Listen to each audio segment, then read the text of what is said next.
కానీ అసలు మీకు సంగీత పరిజ్ఞానం ఎలా వచ్చింది సార్ ఇంత? సో నైస్ ఆఫ్ యూ అండి. ఎలా వచ్చింది అంటే మీకంటే? ఒక మంచి ప్రశ్న వేశారు.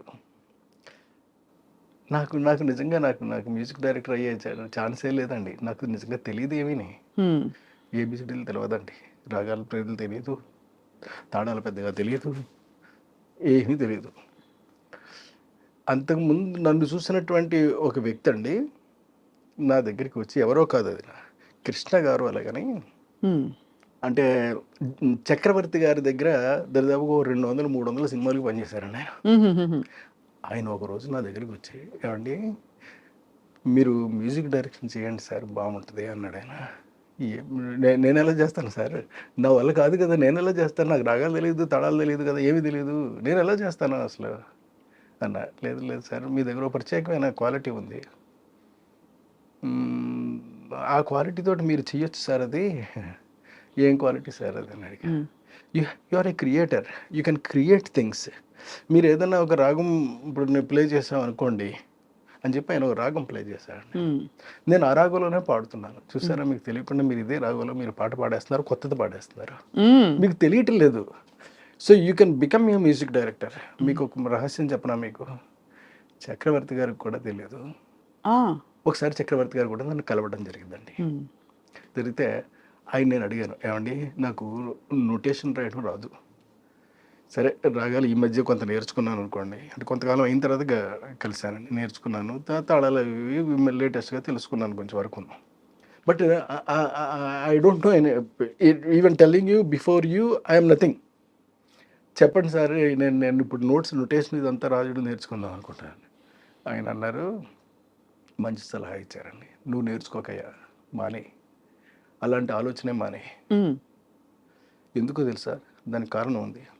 You are something, nobody knows that you are a creator, you can create things. ఒక రాగం పాడితే అదే రాగంలో పాడేయగలుగుతున్నావు కదా నువ్వు. ఒకవేళ రాగాన్ని తప్పించి పాడితే ఇదేదో కొత్త రాగులాగా ఉందని చెప్పగలుగుతున్నావు కదా, ఇంకా అంతకు మించి కావాల్సింది ఏముంది. అంతేనా? నేను అంతే చేస్తాను, నాకు నోటేషన్ రాయడం రాదు అని చెప్పాడు ఆయన, మహానుభావుడు. ఆయనకి నేను నమస్కరించుకుంటాను. ఆ తర్వాత నాకు బాగా కాన్ఫిడెన్స్ వచ్చింది. ఇక ఆ తర్వాత ఎన్ని సినిమాలో, అంటే ఇప్పుడు చెప్పినటువంటి కృష్ణ గారు ఎమ్మెల్యేల వరకు ఉండి ఎమ్మెల్యేలో చనిపోయారండి ఆయన. ఇప్పుడు తర్వాత కూడా వరుసగా హిట్లు ఇవ్వడానికి కారణం ఆయనే. నేను ఇన్ని సినిమాల యొక్క నెంబర్ ఆఫ్ హిట్స్ ఇచ్చుకుంటూ వెళ్ళాను అని అంటే కారణం కేవలం కృష్ణ గారండి. ఒక ట్యూన్ పుట్టాలనుకోండి సార్, ఇవాళ ముందు మిమ్మల్ని సంగీత దర్శకుడిగా ఎందుకు ఆవిష్కరిస్తున్నాం అంటే ఆ కోణం తెలుసుకోవాలని చాలా మందికి కుతూహలం ఉంది. ఒక ట్యూన్ పుట్టాలంటే ఎలా? ఇప్పుడు మీకు లిరిక్ వచ్చి మీరు ట్యూన్ చెప్తారా, లేకపోతే మీరు ట్యూన్ ఇచ్చి లిరిక్ ఎక్కువ ఎలా జరుగుతూ వచ్చింది? రిసెర్చ్ బేస్డ్ అండి. అంటే సాధారణంగా మిగతా వాళ్ళందరూ కూడా వాళ్ళందరూ విద్వాంసులు కాబట్టి, ఇప్పుడు కీరవాణి గారు కానీ లేకపోతే కేవి మహాదేవన్ గారు, వీళ్ళందరూ కూడా ఏం చేసేవారంటేనండి, హార్మోని పెట్టుకుని వాళ్ళు ఏదైనా ఒకటి అడిగితే దానికి అనువుగా ఒక ట్యూన్ కట్టడం కానీ లేదా ఒక కొత్త ట్యూన్ ఇచ్చేయడం కానీ చేసేవారండి. నేను అలా చేయనండి. నేను I go very deeply in the music field, in different songs అండి. వింటాను. ఇప్పుడు నేను నాకు అనువైనటువంటి రాగాన్ని ఎంచుకుంటానండి. అంటే ఒక డిఫరెంట్ కైండ్ ఆఫ్ రాగాన్ని ఎంచుకుంటాను. అంటే నాకు బాగా హార్ట్ టచింగ్ అనిపించినటువంటి ఒక రాగాన్ని ఎంచుకున్న రాగంలోంచి ఇప్పుడు అందులోంచి కష్టపడి తయారు చేస్తానండి ఒకటి. ఆ తయారు చేస్తే డెఫినెట్గా అతికేస్తాను, జనానికి అతికేస్తాను. ఎందుకంటే కరెక్ట్గా అక్కడ సిచ్యువేషన్కి మ్యాచ్ అయిపోద్ది కాబట్టి అండి. రాగాల పేర్లను తెలుసా సార్ మీకు? అంటే రాగాల పేర్లు కూడా తెలుసా, లేక జస్ట్ మీరు అనేస్తారా? లేదండి, ఇప్పుడు అంటే కొన్నిటికి మధ్యమావతని ఇవన్నీ పేర్లన్నీ తెలుసండి. తెలుసుకుని wow, that's a great thing sir. అంటే సంగీతం నేపథ్యం లేకుండా అంటే ఈ మధ్య నేర్చుకున్నాను తప్పండి, నేను సంగీత దర్శకుడు అయిన వెంటనే మాత్రం నేర్చుకోలేదు. కొంతకాలానికి నేర్చుకోవడం మొదలుపెట్టానండి. అటు ఆనంద భైరవి తెలుసు, ఇటు మోహన రాగము తెలుసు. చాలా వెరీ బ్రిలియంట్ ఇది సార్, అంటే సాహసం కూడా.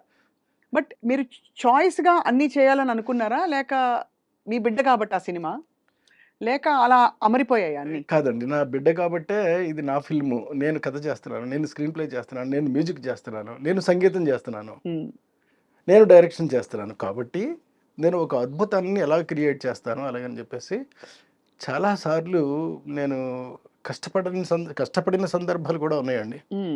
ఉదాహరణకి మీకు చెప్తాను. మీకు 'ఎగిరే పవర్ములో' ఒక పాటకి ఒక అద్భుతమైనటువంటి సమయము, సందర్భము 2 వచ్చాయి. సమయం ఏమిటి అనంటే నా వల్ల కాని పరిస్థితి. ఎందుకంటే ఒక క్లాసికల్. అంటే 'శంకరాభరణంలో' శంకర శాస్త్రి గారు చేసినంతటువంటిది నాకా ఏబీసీడీలు తెలవు. నాకేమి రాగజ్ఞానం ఉంది. ఇది మన వల్ల అయ్యే పని కాదులే అని ఒక విద్వాంసుడిని పిలిచామండి. మీరు కంపోజ్ చేయండి సార్, ఈ ఒక్కదానికి మీ పేరు వేస్తాను నేను అని చెప్పాను నేను. చెప్తే ఆయన కూర్చొని కంపోజ్ చేశాడు ఆయన. నాకు నచ్చలే. ఇది కాదులే అని. మొత్తం మా యూనిట్కే నచ్చలేదండి. లేదు సార్ మీరే కూర్చొని చేసేయండి సార్ అని. అప్పుడు సరే అయితేనే అలాగని నేను ఒక రూమ్లో కూర్చునండి ఒకటి ఆలోచిస్తూ చేశానండి. ఆ చేసిన పాట మీకు చెప్తానండి. బ్రహ్మలు గురు బ్రహ్మలు గానామృత ఋషివరులు ఏదో అలా మంచి సంగీతం మంచి లిరిక్ ఉంటుందండి. అది వేటూరు గారు రాశారు.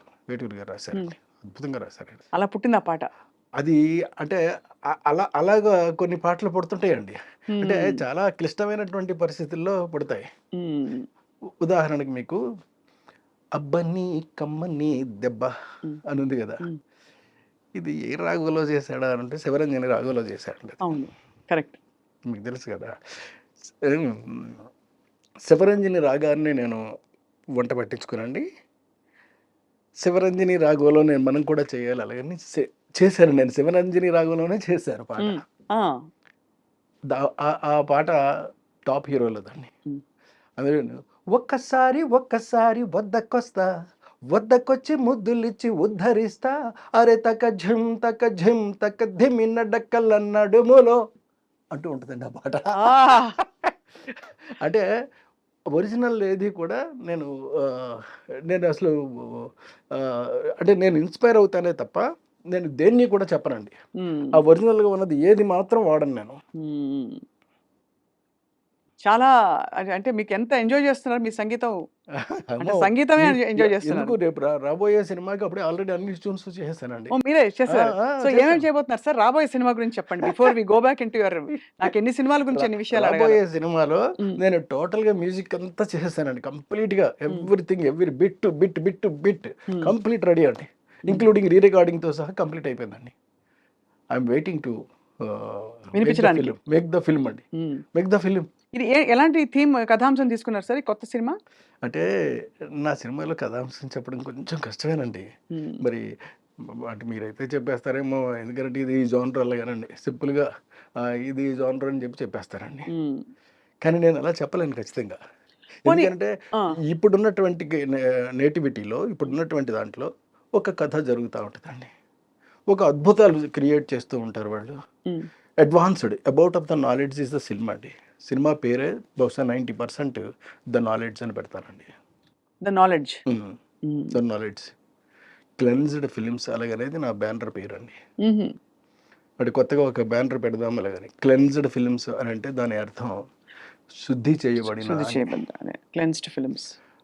పైగా ఏదో భగవంతుడి దయ వల్ల నా నుంచి వచ్చే సినిమాలు కూడా మీరు అన్ని క్లీన్ సినిమాలే. మీరు క్లీన్ సినిమాలకి కేర్ ఆఫ్ అడ్రస్. హాయిగా సార్ ఈ మధ్య మామూలుగా యూ సర్టిఫికేట్ సినిమాలకు వెళ్ళినా ఎక్కడో యూ బై ఏ ఏదో ఒకటి ఇచ్చినా పక్కన కూర్చుని ఎక్కడో అక్కడ కొంచెం ఇబ్బంది పడి కొంచెం బాత్రూమ్కి వెళ్ళరమ్మా అని పిల్లల్ని పంపించడం అలాంటి సినిమాలు కామన్ అయిపోయాయి. అలా లేకపోతే ఒక భయంకరమైన బ్రహ్మ పదార్థాన్ని చూసి జీర్ణం కాని ఒక విషయం తిన్నట్టు ఫీలింగ్ కలుగుతుంది. సో దీనికి ఏంటి సార్ కారణం? మీరు ఎలా చూస్తారు as a completely different approach ఉన్న ఫిల్మ్ మేకర్గా? అప్రోచ్ ఉన్నటువంటి ఫిలిం మేకర్గా చెప్పమంటే మాత్రం టోటల్గా నేను సినిమాని నేను మిగతా వాళ్ళు ఆలోచించేటటువంటి దృష్టిలో ఆలోచించనండి. ఎక్కడ అబ్సర్డిటీ ఉండకూడదు ఫస్ట్ పాయింట్. ఎక్కడ డబుల్ మీనింగ్ డైలాగ్ ఉండకూడదు సెకండ్ పాయింట్. ఆఖరికి పైవిట చెంగు తొలగినప్పటికీ కూడా దాన్ని కట్ చెప్పి నేను కూడా చెప్పనండి వాళ్ళకి, ఆర్టిస్ట్కి అండి. పక్కన ఉన్నటువంటి కో డైరెక్టర్ అసిస్టెంట్ డైరెక్టర్ వాళ్ళకి వెళ్ళి చెప్తారు, అడిగితే వాళ్ళు చెప్తారండి. అమ్మ కొంచెం పైవిట అని అలాగే తీస్తాను సినిమాలు.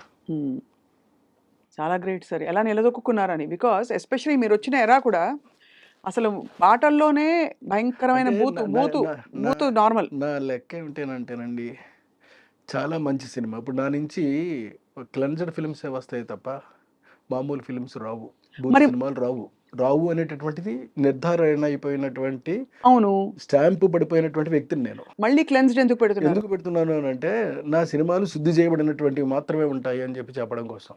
హ్మ్. అంచేత దాని బ్యానర్ పేరు అది పెట్టుకుంటాను. బ్యానర్ పేరు ఏదైనా పెట్టుకోవచ్చు కదా. ఇంతకుముందు పెట్టుకోవచ్చు. మనీషా ఫిల్మ్స్ పెట్టుకున్నానండి. హ్మ్. అవును. మనీషా అవును. కరెక్ట్. అవును, మనీషా అలాగని.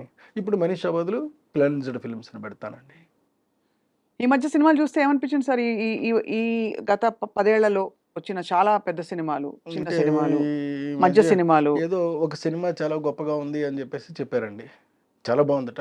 అమ్మమ్మ అయ్యి బాబాయ్ అలాగని చెప్పేసి. నిజమేమో అనుకుని పరిగెత్తుకుని వెళ్ళి చూశానండి. ఇంటర్వెల్ వరకు చూసేటప్పటికి నాకు నమస్కారం పెట్టేసి వచ్చేసానండి. ఆ సినిమా పేరొద్దు. పేరొద్దు. పెద్ద సినిమానా సార్ అది?